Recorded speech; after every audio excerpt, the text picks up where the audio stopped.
How do we remember? How do we forget? How does the transience of our memories influence our past? These are some of the themes explored in the film Hiroshima, Mon Amour. Est-ce que vous avez le sentiment que vous faites un cinéma nouveau? Non, j'ai au contraire le sentiment d'être tout à fait dans la tradition du cinéma. Hiroshima, Mon Amour, directed by Alain Resnais and starring Emmanuelle, Riva, and Eiji Okada, loosely tells the story of a nameless married French actress filming an anti-war film in Hiroshima, who, during the course of a brief, passionate affair with a nameless married Japanese architect, explores how different perspectives shape memories of love and war. It's this relationship that, for the French woman, opens a door into her past. Où vas-tu en France? À Nevers? Non, à Paris. À Nevers, non, je ne vais plus jamais. Jamais? Jamais. I once read a description of the movie as the story of a wounded person in a wounded city. And this city is wounded, still raw and recovering from the decimation wrought by the atomic bomb explosion of August 1945. And the woman, she's also wounded by her experience as a young girl in France during the German occupation. In this film, Hiroshima exists as a concrete place, a tactile location of buildings and banks and cafes and shops, but also as an abstract symbol of destruction and the physical and psychological trauma of war. A tangible reminder that underneath the surface of today, the scars of the past are always present. Comment est née l'aventure d'Hiroshima, mon amour? Ça m'a été d'ailleurs commandé justement comme un court-métrage. Et puis petit à petit, la chose s'est développée et on a abouti à un film d'1 heure et demie. On pourrait presque dire par hasard, mais à la base, ça ne devait pas dépasser 3/4 d'heure. Et ça devait être un film uniquement de document. Vous voyez, comme la chose a évolué en chemin. Ouais. Resnais was initially approached to make a documentary on Hiroshima and the atomic bomb. His previous work was dedicated to the production of short documentaries, which mainly dealt with the relationship between art and time, culminating with the groundbreaking 1955 war documentary, Night and Fog. In Night and Fog, one of the first documentaries to show the horrors of the Nazi concentration camps, Resnais revisits Auschwitz 10 years after the end of the war, and he mixes still photography, archival film, and color footage of the abandoned camp to examine the atrocity of the Holocaust and its place and importance in contemporary memory. In Night and Fog, the viewer moves back and forth between the realities of the past and the present. Resnais realized that in being asked to make another film about atrocity, he had to do something different. In fact, Japanese filmmakers had already made several fine documentaries on the subject, and Resnais felt there was no more to be done in that vein.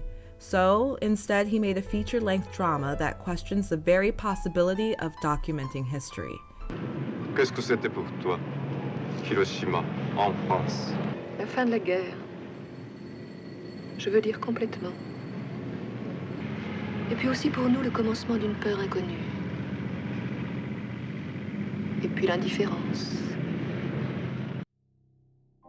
He gave author and first-time screenwriter Marguerite Duras the very bare essence of the story. He told her it must have the following: a love story, a French woman, a Japanese man, a backstory of a German lover, set in France and Japan. And then he told her that she could be as literary as she wanted. Duras, one of the most acclaimed modern French writers of the 20th century, and a member of the Nouveau Roman movement, gave Resnais the lyrical dialogue to which he set the images. And in Hiroshima, Mon Amour, the past invades the present to exist with it concurrently as it shifts and mutates within personal and collective memories. In the movie, parallel montage tells the story of the French woman and her youth during the war in Nevers, France, and her trip to film that movie about peace in Hiroshima. And these cities are a study in contrast. They loom heavy over the film, melding into each other, then entwining and pulling apart. The old of Nevers and the new of Hiroshima are being rebuilt over the decimated landscape of the old Hiroshima. A 1960 review in Esquire magazine observed, "Hiroshima is never asleep. Nevers is never awake, yet there is death in both." It is in Nevers during the war that the French woman had a German lover. He was killed, and she was labeled a collaborator. Quand je suis arrivée à midi sur le quai de la Loire, il n'était pas tout à fait mort. Quelqu'un avait tiré d'un jardin. Je suis restée près de son corps toute la journée. The city of Hiroshima, whose own trauma so overshadows her own that she is finally able in the end to contextualize her past, opens the door for her to confront these memories. 14 ans ont passé. But there is also the struggle to not forget. And the Japanese man, who reminds her in manner and gesture of her dead lover, he starts to meld and entwine with the memory of the German. Resnais said of the city, "In Hiroshima, more than in other places, what matters is to live. The presence of death is everywhere. As a reaction, one feels a violent desire for life, a will of sudden sensations." The city forces the examination of memory and oblivion and life and death. And within the 18 hours that this story takes place, we are reminded that this setting is the exact place where the bomb was dropped, where, in a city of 340,000, the death toll reached 140,000, and 90% of the city was destroyed.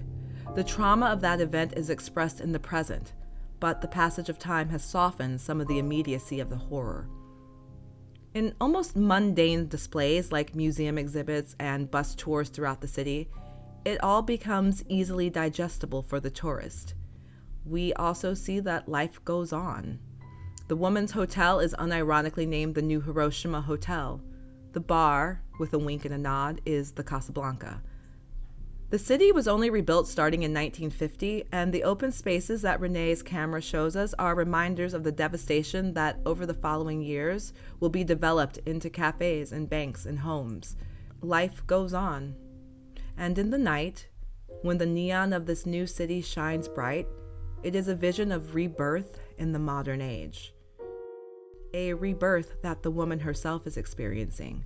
She is at once in the present and the past, moving between Hiroshima and Hiver, memories of here and there and then and now, helping her to accept the past and to leave it there.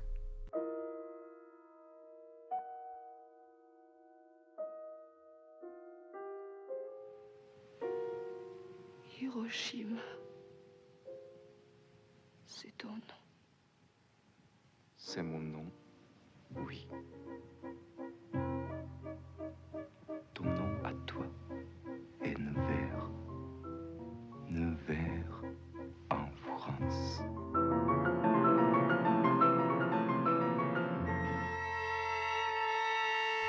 There are 8 million stories in the cinema cities. This has been one.